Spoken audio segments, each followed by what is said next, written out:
Hey guys, today we're going to talk about how to build the life you want. I'm going to give you a 4-step process for doing this. It can be applied to every area of your life. It's simple, but it's not necessarily easy. But if you follow it, I guarantee you will build the life you want. Here's the process. Step 1, find a should versus want conflict in your life. You run into these all day long. You want to do one thing, but you feel that you should do something else. And should versus want conflicts come in all different sizes. It can be as big as, I don't want to work here anymore, but I have to make money, or as small as, I want to interrupt this person who keeps taking over my meetings, but it's not polite to cut them off. When this happens, you feel tense, or frustrated, or resigned, or restricted, or many other uncomfortable emotions. And the first step is just noticing when this happens, because too many of us just blow past all of our should versus want conflicts, thinking that they're just inevitable facts of life we have to resign ourselves to, and never realizing that they're a solvable problem that we can sit down and figure out. Here's step 2. Resolve the conflict in a way that gets you everything you want with no shoulds. So very often, there are genuine wants on both sides of a should-want conflict. So when you think, I want to interrupt this person who keeps taking over my meetings, but it's not polite to cut them off. There are wants underlying the I want to interrupt this person side. Things like you want to keep your meeting on track, you want to give other people a chance to weigh in, and you want to signal to this person that they're taking up too much airtime. And there are probably some wants underneath the it's not polite to cut them off side too. They could be things like you don't want to hurt your relationship with this person and you don't want to embarrass them in front of everyone else. And at the same time, there are often some pure shoulds mixed in as well. So underneath the it's not polite to cut them off side, you might have a pure should. That is, you should never interrupt someone when they're speaking. And the way that you know if this is a pure should for you is if no part of you actually wants this. It's 100% something that you think you have to do with no want mixed in at all. Once you have your list of all of your wants as well as the pure shoulds, it's time to get creative. How can you get all the wants with none of the shoulds? How can you keep your meeting on track, give other people a chance to weigh in, signal to this person they're taking up too much airtime, while also not hurting your relationship with them, not embarrassing them, and courageously allowing yourself to interrupt someone while they're speaking? Do not let your brain tell you that it's not possible. There is always an answer. Don't go to work reconciling yourself to your sad reality. Go to work figuring out how to have it all. If it's truly not possible, I want you to prove it through action and experimentation, not through resignation before you even get started. Now, step 3, take action that grows your nervous system capacity in bite-sized, manageable ways. First, let me explain what I mean by nervous system capacity. How do you feel when you imagine yourself doing the following things? Going down a playground slide, jumping down from a 3-foot-tall ledge, ziplining 30 feet in the air, and skydiving from 10,000 feet. Chances are you probably feel very comfortable about going down a playground slide. You're not scared of it ahead of time. You can easily do it anytime you want to with no preparation, no warning. You'd feel comfortable the whole time you were doing it, and you wouldn't need any recovery time afterward. All of which is to say, you already have the nervous system capacity to go down a playground slide very comfortably. Now, there was a time when you were really young when going down a slide did scare you, but you did it multiple times. You gathered concrete evidence that it was safe and that nothing bad happened to you. You don't just know in theory that it's safe. You know from lived experience that it's safe. You know it in your bones, aka in your nervous system, not just in your head. So now you can do it confidently without thinking about it. And skydiving is probably on the opposite end of the spectrum. Sounds pretty scary ahead of time, If you know that you're going to go skydiving tomorrow, you might be nervous all day today in anticipation. You would definitely want some preparation before you did it. You want an explanation of how this works, and you definitely need an instructor to be strapped onto your back and come with you.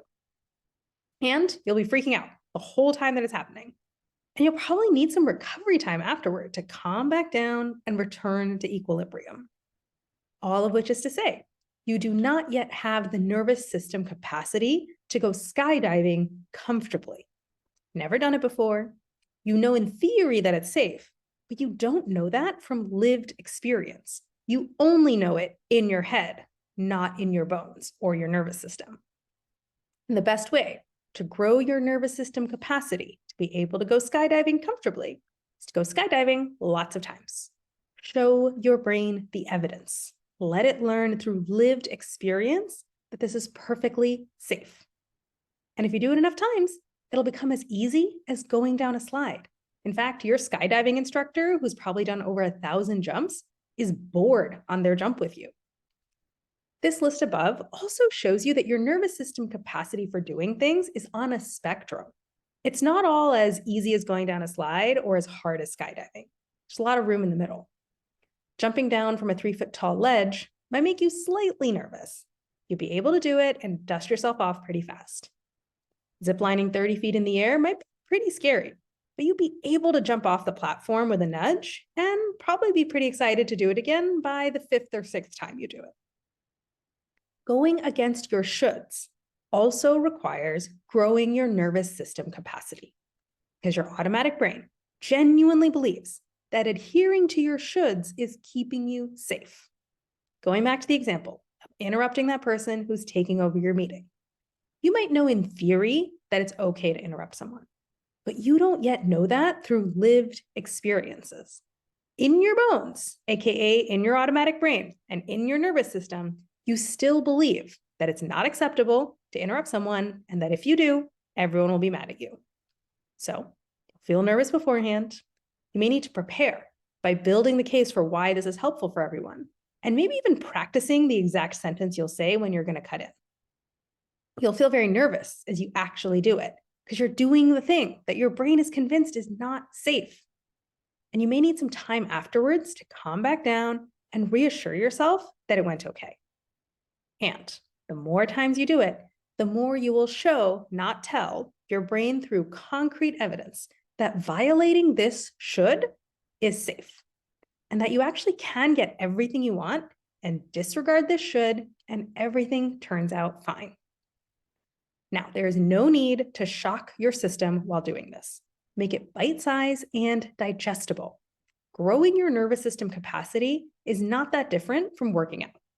When you exercise, tire your body out, you push it a bit past its current capacity, you create micro tears in your muscles, and then your body rests, recovers, and comes back stronger.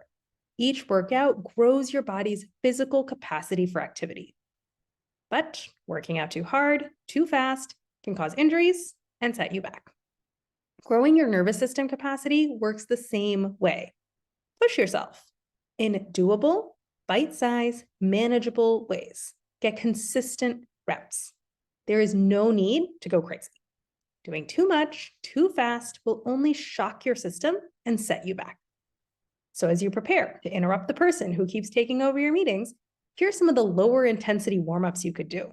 They could be things like watch someone else interrupt someone and take note of how nothing bad happened afterwards.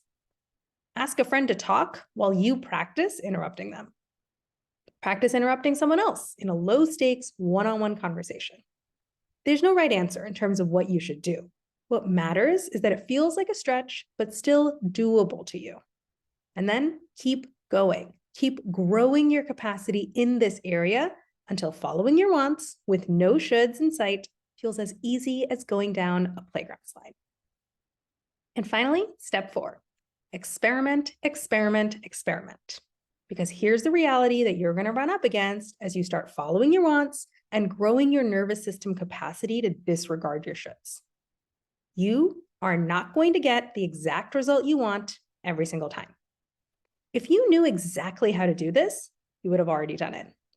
And you haven't already done it, which means that you are going to have some fumbles as you figure out how to do it. You'll try to cut that person off and they'll just keep talking over you, or you'll break in and they'll get really annoyed at you afterward.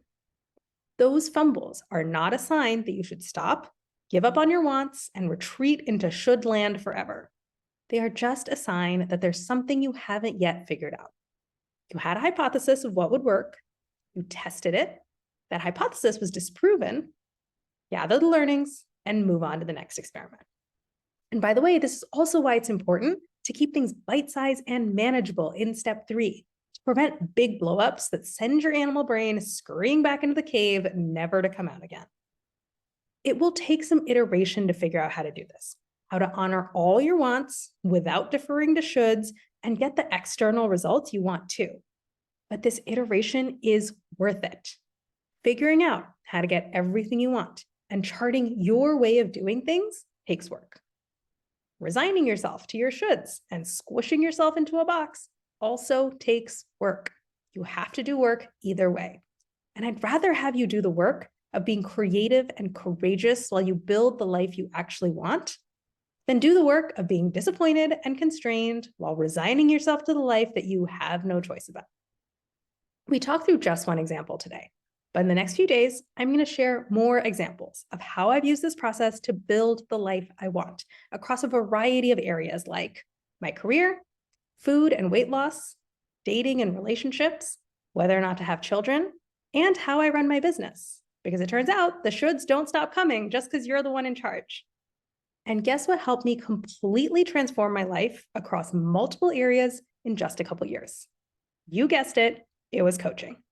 Not because coaches are unique geniuses with all the answers, but because a coach keeps you focused, on track, and accountable as you run the systematic process. And because a coach acts as a thought partner while you problem solve how to fulfill all your wants without succumbing to the shoulds. And a coach helps you learn the tools to work through all the big emotions that come up while you're growing your nervous system capacity and running these experiments. Coaching is the best investment I have ever made because it unlocked my ability to create everything I wanted in my life. And now I want to do for you what my coaches have done and continue to do for me.